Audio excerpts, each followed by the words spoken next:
Na entrevista de hoje falaremos sobre as raízes do Espiritismo, com Alessandra Figueira. Acompanhe!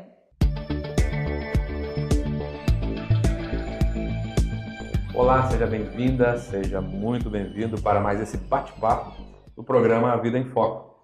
Recebendo, mais uma vez, nosso querido amigo Alessandro Figueira. Seja bem-vindo, Alessandro. Alegria e gratidão é toda nossa, meu caro Márcio. Alessandro, que é servidor profissionalmente público estadual, trabalha na Sanepar. Sem dúvida nenhuma. Somos eletrotécnicos. Nós que somos do Paraná temos uma alegria, uma satisfação enorme, porque estamos aí diante da melhor concessionária, né, de saneamento do Brasil, é isso mesmo? É o que nós acreditamos. Paranaense está cheio de satisfação. É verdade. Alessandro está vinculado à Casa Espírita Missionários à Luz, que fica no Bacaxeri, na Rua Nicarágua. Rua Nicarágua, número 975. E também a Casa de Apoio Irmã Sheila, que fica em Colombo e que há 40 anos atende em regime de contraturno, de segunda a sexta, com 3 refeições diárias, a mais ou menos 60 crianças e adolescentes? Crianças de 6 a 13 anos de idade. E também com muita alegria na nossa União Regional Espírita Metropolitana Norte, ao qual temos a honra de estarmos na segunda vice-presidência, trabalhando com o amigo Márcio da Cruz. Que é no Paraná a maior de todas as regionais, com 45 instituições. É uma alegria participar dessa equipe. É só alegria.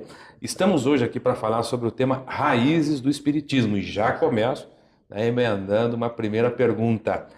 Para um indivíduo se declarar espírita, basta que ele acredite nas manifestações espirituais? Essas questões conceituais são muito importantes. Ou manifestações dos espíritos, né? Perfeitamente. Pelo fato do espiritismo provir das manifestações dos espíritos, no passado acreditava-se que bastava crer nas manifestações, na fenomenologia promovida pelos espíritos, que já era suficiente para ser considerado espírita, né? Allan Kardec chega a falar ou a denominar um determinado segmento de espiritistas que ele chamou de espíritas experimentadores, numa classificação apresentada no capítulo 3º do Livro dos Médiuns, intitulado Do Método. Mas à medida em que ele vai aprofundando as suas explicações, ele chega a uma conceituação do que é o verdadeiro adepto do espiritismo. É aquele que adere conscientemente aos princípios da doutrina espírita e que se esforça por colocar em prática toda a doutrina ética e moral decorrente de tais princípios. Esse é aquele que pode titular-se o verdadeiro espírito. Ou ainda, para valer-se de uma reflexão contida no Evangelho segundo o Espiritismo, é aquele cuja doutrina faz nele vibrar as fibras da alma. Esse é o verdadeiro adepto do Espiritismo. Qual é, para o adepto do Espiritismo, a importância da tomada de consciência a respeito do alcance desse conceito? Isso é fundamental, meu caro Márcio. O espírita, desde cedo, deve conscientizar-se de que a ele não basta estudar a doutrina. O espiritismo não nasceu casualmente das mãos hábeis de um educador, de um homem que tinha por qualidade forjar caracteres Allan Kardec. Então o espiritismo é todo um código educacional. É um processo de educação do homem para o aqui e para a vida espiritual, não apenas do homem corporal. Portanto, ao espírita não cabe sentar-se na poltrona da acomodação, ficar confortável, cruzar os braços e achar que o seu processo de transformação espiritual irá ocorrer de inopino. É necessário trabalhar, é necessário dedicar-se, esforçar-se a cada dia para ser um pouco melhor do que foi na véspera. Então, o espírita precisa aprender a conjugar 2 verbos, amor e instrução. E, sem dúvida nenhuma, ter como guia aquele mandamento maior que é a máxima do espiritismo: fora da caridade não há salvação. Então, de nada vale encher a prateleira de livro, ler todos os livros, é isso? E se tornar um espírita de gabinete, como costuma dizer o nosso querido e estimado Divaldo Franco. O espírita tem que trabalhar, tem que servir, para que ele de fato possa colocar em prática todo esse tesouro, esse manancial de luz que a espiritualidade superior nos conferiu através da doutrina espírita. Muito bem. Há uma outra questão, né, que ao abrir o Livro dos Espíritos a gente encontra: filosofia espiritualista. Perfeito. Como é que a gente compreende isso? O espiritismo está contido nesse universo chamado espiritualismo. O que é que você pode falar a respeito disso, Alessandro? A expressão é exatamente essa, ele está contido no espiritualismo, razão pela qual Allan Kardec colocou no frontispício da obra O Livro dos Espíritos a expressão. Como é que é o nome? No frontispício da obra, Filosofia Espiritualista. O espiritismo está contido no universo espiritualista, mas ele se destaca nesse universo como sendo um espiritualismo filosófico, científico, racionalista. Não é um espiritualismo dogmático religioso, porquanto o espiritismo nasceu da interpretação da fenomenologia trazida pelos espíritos, mas tem, naturalmente, nos seus códigos que o constituem, aspectos que o ligam à filosofia, à ciência e também à religião. Portanto, se distinguindo, ele não nasceu, por exemplo, o conceito da religião espírita, do conceito de pecado original. Ele nasceu da livre manifestação dos espíritos, que produziram fenômenos, chamando a atenção do homem para o seu processo de iniciação espiritual. Logo, coube a Allan Kardec elaborar toda uma doutrina, uma teoria, para explicar aquelas manifestações, nos legando também as consequências morais que se produzem nessas relações entre os homens e os espíritos, que é o aspecto ético-moral da doutrina espírita. E, Alessandro, você acha que o século XIX foi propício, foi favorável a dar ao espiritismo essa característica racional, com métodos próprios? Não há dúvida nenhuma. Foi o tempo certo. Havia todo um movimento, eu digo, na terra e no espaço, para que homens e mulheres reencarnassem, criando as condições propícias a fim de que a doutrina espírita pudesse nascer na terra. Ela não nasceu na França casualmente. Havia toda uma movimentação cultural, filosófica e científica que permitia ao espiritismo enraizar-se naquele solo e espraiar-se dali para o seio do planeta. Então o espiritismo veio na hora aprazada, atendendo ao chamamento da espiritualidade superior. Os espíritos do Senhor se movimentaram naquela bela simbologia do exército que está contido no prefácio do Evangelho segundo o Espiritismo, para inclinarem-se sobre a terra a fim de chamar a atenção do homem para a necessidade da nossa espiritualização. Muito bem. A gente vai fazer um intervalo e depois do intervalo vamos tentar entrar nesse terreno do aspecto dessa face religiosa do Espiritismo. Como é que a gente compreende isso, ok? Ok. Bem, Alessandro. Fique conosco que nós já voltamos. A Vida em Foco vai para uma breve pausa e logo retornamos com a entrevista. Aguarde!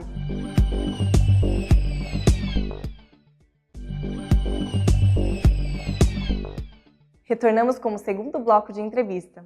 A Vida em Foco traz o tema Raízes do Espiritismo. Não deixe de assistir. Tudo bem, estamos de volta conversando com Alessandro Figueira, que é sempre uma grande alegria para o nosso coração e para a nossa inteligência também. Ah, imagino. Que limitada, né? Mas o Alessandro tem trazido grandes contribuições aí nessa sua participação recente no nosso programa, que espero seja duradoura, permanente. Alessandro, você falava do Espiritismo, das suas raízes. A gente compreende que no solo que a Europa apresentava, um solo todo enriquecido e fertilizado com a ciência, com o próprio materialismo, com o racionalismo. Então o Espiritismo se constitui como uma ciência, com um método, convencendo, superando as argumentações materialistas das religiões tradicionais, mas há um aspecto nele que chama atenção. Isso é abordado por Kardec na Revista Espírita, é muito debatido no nosso meio, que é esse aspecto religioso. Como compreender o Espiritismo como religião, uma vez que, segundo sabemos, não adota ritual, não tem um corpo clerical, não tem hierarquias. Como é que a gente compreende isso? Religioso como? De fato, o Espiritismo veio revolucionar esse campo, o campo da nossa concepção religiosa. Allan Kardec tem um célebre discurso que foi proferido em comemoração ao Dia dos Mortos, que está contido na Revista Espírita do ano de 1868, publicada no mês de dezembro. E ali ele faz a sua profissão de fé espírita, porque, entre outras coisas, ele vai falar exatamente desse caráter da religião espírita. E ele estabelece que o Espiritismo é a religião que se configura através de um laço de fraternidade que se expressa pela comunhão de pensamentos, de sentimentos, de princípios. Então o Espiritismo é a religião cósmica do amor. Ela se dá por essa comunhão de pensamentos, dispensando essa liturgia esses rituais, a questão das hierarquias clericais. O Espiritismo nos dá uma enorme contribuição, revolucionando o nosso conceito do religare, do ligar-se a Deus. Aí, neste particular, Emmanuel afirma que a religião é um sentimento divino, que nos liga ao Criador, sentimento divino que nos liga, cujas expressões ou as exteriorizações são as expressões invariavelmente do amor. Do amor, sem dúvida nenhuma. Impressionante esse conceito também. Quer dizer que a forma, é isso que você compreende, a forma de nos ligarmos a Deus, ou nos religarmos a Deus, uma vez que por Ele fomos criados, é amando? É amando. Esse é o mandamento maior de Jesus. Então o cristão... Então não é subindo na montanha? De forma nenhuma, né? Amando. Não é tão simples assim. Não é colocando adesivo no carro, assim? É amando, servindo, praticando a caridade, que é o mandamento maior do Espiritismo. Então a religião para nós é esse laço de fraternidade, né? Dirá Allan Kardec nas páginas de A Gênese que a fraternidade será a pedra angular da nova ordem social.